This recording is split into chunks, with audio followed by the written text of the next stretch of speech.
Hello बच्चों। आज की जो ये वीडियो है इसमें है एक्सरसाइज 2.2 का क्वेश्चन नंबर 1 का फोर्थ पार्ट। और यहाँ पे आपके पास दे रखा है 4u² प्लस 8u। इसको सॉल्व करना है। इसमें आपने क्या निकालना है, इसके ज़ीरोज़ निकालने, इसके शून्यक निकालना है। और फिर आपने क्या करना है, उसके जो ज़ीरोज़ और कोफिशिएंट हैं उनके आपने क्या करना है, उनका आंसर चेक करना है कि ये सही है या गलत है। ठीक है ना। तो इसको सॉल्व करेंगे। आपने क्या निकालना है, इसका ज़ीरोज़ निकालना है। तो ज़ीरोज़ निकालने के लिए आप क्या करेंगे, पहले इसको ज़ीरो के इक्वल रखेंगे। तो ये हो जाएगा आपका 4u² plus 8u is equal to 0। तो पहले तो आप इसको ज़ीरो के इक्वल रखेंगे। यहाँ पे आप देख रहे हैं ये जो आपके पास बहुपद है, क्या है, द्विघाती बहुपद है, क्वाड्रेटिक पोलिनोमियल है, क्योंकि इसकी वेरिएबल की मैक्सिमम पावर 2 है। लेकिन ये इस फॉर्म में नहीं है, ax² plus bx plus c। ये द्विघाती बहुपद तो है लेकिन ये इस फॉर्म में नहीं है, इसमें ये वाला टर्म्स नहीं है, कांस्टेंट वाला टर्म्स नहीं है। तो आप क्या करेंगे, यहाँ पे आपके पास केवल 2 ही टर्म्स हैं, तो आप इसमें कॉमन लेंगे। तो यहाँ पे कॉमन क्या आ जाएगा, एक तो 4 कॉमन आ सकता है क्योंकि 4 का डिवाइड इसमें भी जाएगा, 4 का डिवाइड इसमें भी। और एक इसमें क्या कॉमन आएगा, u। 4u आपने कॉमन लिया तो यहाँ पे बचेगा u प्लस 2। तो यहाँ पे अंदर आपके पास ब्रैकेट के जो अंदर है u प्लस 2 बचेगा और बाहर आपने 4u कॉमन ले लिया। अब आप क्या करेंगे, एक बार तो 4u को आप 4u इज इक्वल टू 0 रखेंगे और एक बार आप u plus 2 is equal to 0। तो यहाँ से u की वैल्यू आ जाएगी 0/4 और u हो जाएगा आपका 0। तो एक तो आपके पास u की वैल्यू क्या आ रही है, 0 आ रही है। और यहाँ से u की वैल्यू अगर आप 2 उधर ले जाते हैं तो ये हो जाएगा -2।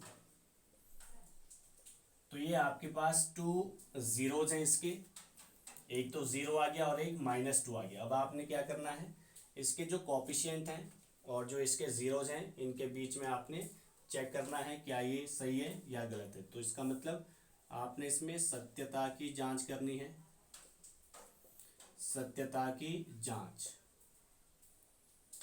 तो सत्यता की जांच आप चेक करेंगे इसके आंसर। तो यहाँ पे अगर हम इसकी जो आपके पास पोलिनोमियल दे रखा है इसकी अगर आप कंपैरिजन करते हैं ax² plus bx plus c, यहाँ पे वेरिएबल x नहीं है बल्कि यहाँ पे क्या u है, तो आप यहाँ पे x की जगह u लिखेंगे। तो जो u² का कोफिशिएंट है वो तो a होता है, तो यहाँ पे u² का कोफिशिएंट है 4, तो a की वैल्यू हो जाएगी 4। u का कोफिशिएंट b और यहाँ पे u का कोफिशिएंट है 8, तो b की वैल्यू 8। और c वाला टर्म्स इसमें नहीं है, इसमें c वाला टर्म्स नहीं है, तो c की वैल्यू क्या हो जाएगी, 0 हो जाएगी। अब आप क्या करेंगे, यहाँ पे चेक करेंगे तो फर्स्ट हो जाएगा आपका शून्यकों का योग, शून्यकों का योग यानी कि सम ऑफ ज़ीरोज़। तो इनका योग क्या होता है, शून्यकों का योग किसके इक्वल होता है, इसमें रिलेशन होता है -b/a। ये होता है आपका -b/a। तो शून्यकों का योग आपके पास ज़ीरोज़ क्या ये हैं, इनका योग मतलब इनको प्लस करना है, तो ये हो जाएगा आपका 0 प्लस -2। आपने इन दोनों को ऐड कर दिया, ये हो जाएगा -b/a। तो -b की वैल्यू है 8 और आपके पास a की वैल्यू है 4, तो ये हो जाएगा आपका -2 और यहाँ पे भी हो जाएगा -2। तो आपका LHS और RHS दोनों इक्वल आ रहे हैं। इसका मतलब फर्स्ट वाला जो रिलेशन है ये आपने यहाँ पे प्रूव कर दिया है। इसके बाद दूसरा इसका रिलेशन है शून्यकों का गुणनफल, शून्यकों का गुणनफल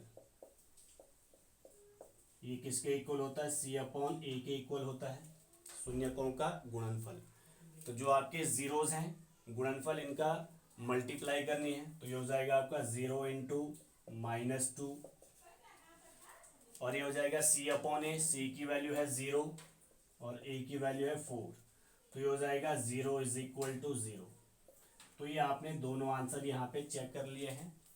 तो ये आपने इनके बीच में रिलेशन निकाल दिया, यानी कि आपने इसके आंसर चेक कर दिए, तो दोनों ही आंसर क्या आ रहे हैं, इक्वल आ रहे हैं। LHS is equal to RHS। तो ये हो गया आपका क्वेश्चन नंबर 1 का 4th पार्ट।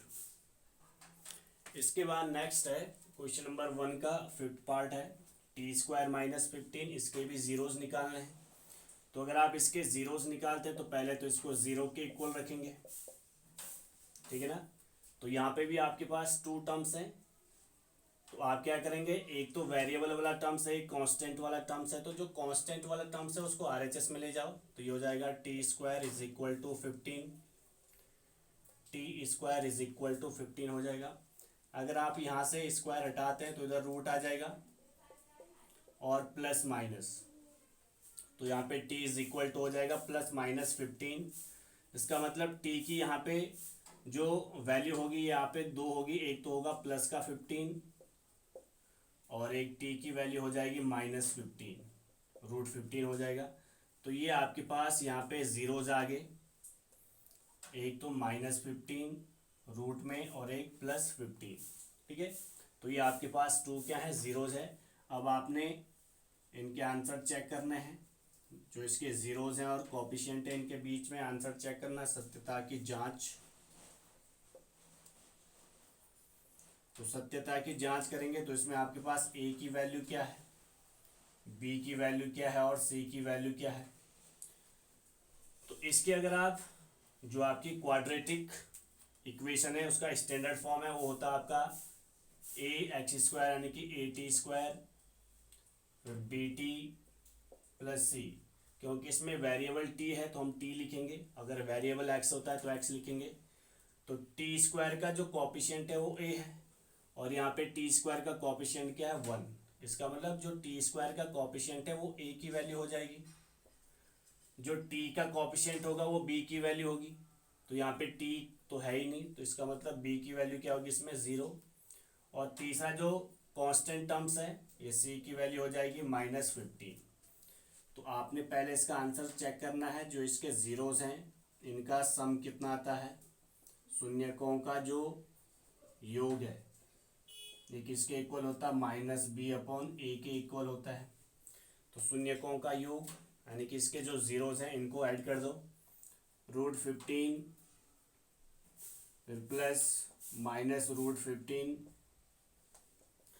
और ये होता है minus b upon a। Minus b की वैल्यू है 0 और a की वैल्यू है 1। तो जब आप इसको ऐड करेंगे तो प्लस माइनस माइनस 0 हो जाएगा और ये भी 0 हो जाएगा।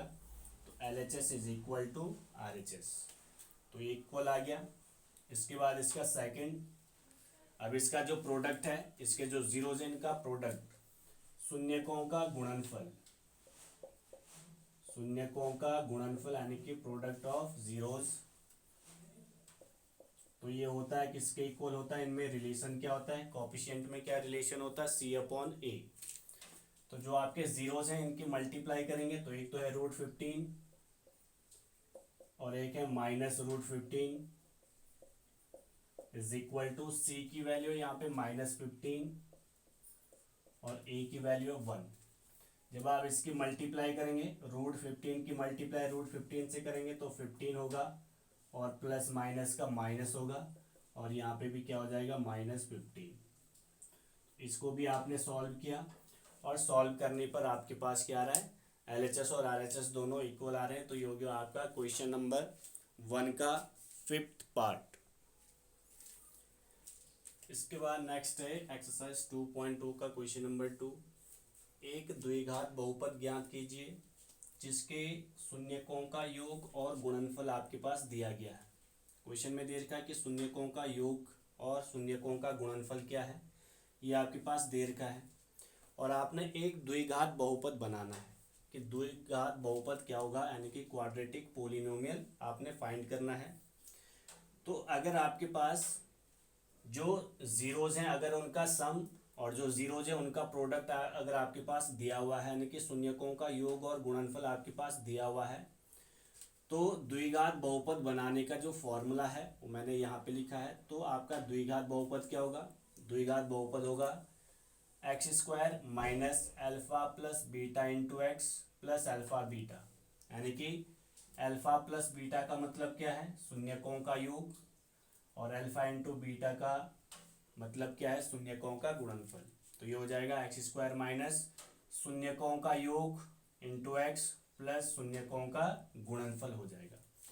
तो आपके पास पहला क्वेश्चन दे रखा है, तो इसमें दे रखा है आपके पास 1/4, 1/4 यहाँ पे लिखा है क्रमशः, ठीक है ना, रिस्पेक्टिवली। यहाँ पे दे रखा पहला है योग और दूसरा है गुणनफल। इसका मतलब जो यहाँ पे फर्स्ट वाला है ये तो शून्यकों का योग है, और जो सेकंड वाला है ये शून्यकों का गुणनफल है, क्योंकि क्रमशः शब्द का मतलब है ये सीक्वेंस है, पहले जो लिखा है वो होगा, उसके बाद सेकंड में जो लिखा है वो होगा। तो पहले यहाँ पे योग लिखा है, इसका मतलब 1/4 क्या है, इसके जीरोस का सम है, और -1 क्या है, इसके जीरोस का प्रोडक्ट है। तो आपके पास जो 1/4 है ये क्या है, शून्यकों का, ये आपके पास है शून्यकों का योग। आपके पास जो जीरोस है इनका सम दे रखा है, जिसको आप बोलते हैं अल्फा प्लस बीटा। तो ये आपके पास 1/4 दे रखा है, और दूसरा आपके पास शून्यकों का गुणनफल दे रखा है, शून्यकों का गुणनफल अल्फा इंटू बीटा ये दे रखा -1, ठीक है। और इनसे आपने क्या बनाना है, क्वाड्रेटिक पोलिनोमियल बनाना है, ठीक है। तो क्वाड्रेटिक पोलिनोमियल का फॉर्मूला क्या होता है, तो आपके पास जो फॉर्मूला है द्विघात बहुपद बनाने का फॉर्मूला है x square minus alpha plus beta, alpha plus beta का मतलब है शून्यकों का योग into x plus alpha into beta यानी कि शून्यकों का गुणनफल। तो एक्स स्क्वायर तो सेम रहेगा, माइनस अल्फा प्लस बीटा यानी कि शून्यकों का योग क्या है, 1/4 है, तो 1/4 इंटू एक्स, और प्लस अल्फा इंटू बीटा क्या -1 है, तो यहाँ पे -1 आ जाएगा। तो ये हो जाएगा एक्स स्क्वायर माइनस, ये हो जाएगा x/4, और ये हो जाएगा प्लस माइनस माइनस हो जाएगा, ठीक है ना। यहाँ पे आप क्या कर सकते हैं, 4, यहाँ पे जो आपके पास 4 दिख रहा है इसको कॉमन ले सकते हैं, या फिर ये कर सकते हैं आप इसका एलसीएम ले सकते हैं। तो इसका जो एलसीएम आएगा तो ये क्या आएगा आपके पास, ये आपके पास हो जाएगा एलसीएम हो जाएगा इसका 4, ठीक है। तो 4 की मल्टीप्लाई एक्स स्क्वायर से करेंगे, ये हो जाएगा 4x², ये हो जाएगा -x, 4 की मल्टीप्लाई 1 से भी होगी, ये हो जाएगा -4। तो ये आपका जो आंसर आ रहा है 1/4, आपका आंसर आ रहा है 1/4, 4x² -x -4, ठीक है ना। ये आपके पास क्या है, ये आपके पास कोई कांस्टेंट है, इसको आप k लिख सकते हैं। तो k = आ जाएगा 4x² -x -4। k क्या है, यहाँ पे कोई वास्तविक संख्या है, k की वैल्यू क्या है, कोई रियल नंबर आपके पास, वो रेशनल हो सकता है और इरेशनल हो सकता है। तो ये आपका आंसर आ गया है। तो ये आपके पास द्विघात बहुपद है, क्या है, 4x² -x -4, और ये k क्या है, k की वैल्यू यहाँ पे 1/4 है, ये कोई रियल नंबर है, ठीक है ना। आप आगे लिख सकते हैं कि यहाँ पे k क्या है, k कोई रियल नंबर है या कोई वास्तविक संख्या है। तो ये हो गया आपके पास द्विघात बहुपद, ये क्वेश्चन नंबर 2 का फर्स्ट। इसके बाद इसका सेकंड पार्ट है, और सेकंड पार्ट में आपके पास दे रखा है √2, 1/3। तो जो रूट है ये क्या है, ये शून्यकों का योग है, 1/3 ये क्या है, ये शून्यकों का गुणनफल है। तो आपने क्या बनाना है, द्विघात बहुपद बनाना है। तो आपने फॉर्मूला लिखा, द्विघात बहुपद क्या होता है, x² इंटू शून्यकों का योग इंटू एक्स प्लस शून्यकों का गुणनफल। तो ये हो जाएगा x² minus alpha plus beta यानी कि शून्यकों का योग है √2x, और प्लस शून्यकों का गुणनफल है 1/3। तो यहाँ पे भी आप एलसीएम ले सकते हैं, क्योंकि अपॉन में 3 है, तो आप क्या कर सकते हैं, सबके अपॉन में 3 है, एलसीएम है। तो 3 की मल्टीप्लाई x² से होगी, ये हो जाएगा 3x²। उसके बाद 3 की मल्टीप्लाई से हो जाएगी, ये हो जाएगा 3√2x, और यहाँ पे हो जाएगा 1, ठीक है। तो ये जो 3 है ये आप कॉमन ले सकते हैं, 1/3। तो यहाँ पे क्या बचेगा, 3x² -3√2x और +1, इसको आप के लिख सकते हैं, के 3x² माइनस 3√2x+1। तो ये आपके पास क्या है, द्विघात बहुपद है। तो ये 1/3 क्या है, यहाँ पे वास्तविक संख्या है। तो ये इस प्रकार से आपका सॉल्व होगा।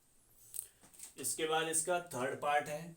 तो थर्ड में क्या दे रखा है, शून्यकों का योग तो 0 है और शून्यकों का गुणनफल क्या दे रखा है, √5 दे रखा है। तो यहाँ पे भी आपने क्वाड्रेटिक पोलिनोमियल बनाना है। इसमें वैल्यू रखेंगे तो ये हो जाएगा x² minus alpha plus beta है 0 इंटू एक्स, और ये है आपके पास अल्फा बीटा है √5। तो ये हो जाएगा x², तो ये तो 0 हो जाएगा और ये हो जाएगा √5। तो यहाँ पे आपके पास जो पोलिनोमियल बन रहा है x² प्लस √5, ठीक है ना। ये आपका क्या है, आंसर हो जाएगा। ये आपके पास द्विघात बहुपद हो जाएगा। ये हो गया इसका थर्ड पार्ट।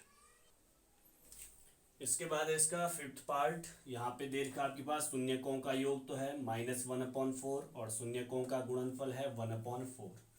तो यहाँ पे भी आपने फाइंड करना है क्वाड्रेटिक पोलिनोमियल। तो आप क्या करेंगे, इसमें वैल्यू रखेंगे तो ये हो जाएगा x² minus alpha plus beta आपके पास है -1/4 इंटू एक्स, और अल्फा बीटा आपके पास दे रखा 1/4। तो ये हो जाएगा x² माइनस माइनस प्लस हो जाएगा, तो ये हो जाएगा आपका x/4 और प्लस 1/4। तो इनका एलसीएम देखेंगे, इसके अपॉन में क्या है, 1 है। इन सबका जो एलसीएम है वो कितना आ रहा है, 4 आ रहा है। तो 4 हो गया। तो अगर इसको 4 बनाएंगे तो 4 से मल्टीप्लाई करनी पड़ेगी। तो 4 से करेंगे, ये हो जाएगा 4x² प्लस, इसका एलसीएम हो रखा है तो इसको ऐसे लिखेंगे x और यहाँ पे +1। तो जो ये 4 है इसको बाहर ले लो तो ये हो जाएगा 1/4। तो ये हो जाएगा 4x² प्लस x प्लस 1। आप कहेंगे ऊपर 1 क्यों आ रहा है, क्योंकि ये 4 तो अपॉन में, तो अपॉन में आएगा। ऊपर कॉमन क्या है, सब में कॉमन क्या है, 1 है। तो ये हो जाएगा आपका, इसको आप k लिख सकते हैं या इतना ही छोड़ दो तब भी आंसर है। तो k 4x² plus x plus 1। तो ये आपका आंसर हो जाएगा। ये हो जाएगा आपका quadratic polynomial 4x² plus x plus 1। इसके बाद इसका लास्ट पार्ट है 4,1, यानी कि शून्यकों का योग तो 4 है, शून्यकों का गुणनफल है 1। ये फॉर्मूला है क्वाड्रेटिक पोलिनोमियल बनाने का, ये फॉर्मूला है। इसमें वैल्यू रखेंगे तो ये हो जाएगा x² minus alpha plus beta की वैल्यू रखेंगे यहाँ पे 4 और इंटू एक्स, और अल्फा इंटू बीटा हो जाएगा 1, ठीक है ना। तो ये आपके पास इतना ही इसका आंसर आ जाएगा। ये हो गया आपके पास quadratic polynomial x² minus 4x plus 1। तो ये आपके पास एक्सरसाइज 2.2 कंप्लीट हो गई है, ठीक है। और ये फॉर्मूला आपको लर्न करना है कि द्विघात बहुपद बनाने का फॉर्मूला क्या है। अगर आपके पास शून्यकों का योग दे रखा है और शून्यकों का गुणनफल दे रखा है तो ये फॉर्मूला आपको लर्न करना है, ठीक है ना। तो आगे अगले वीडियो में, थैंक यू।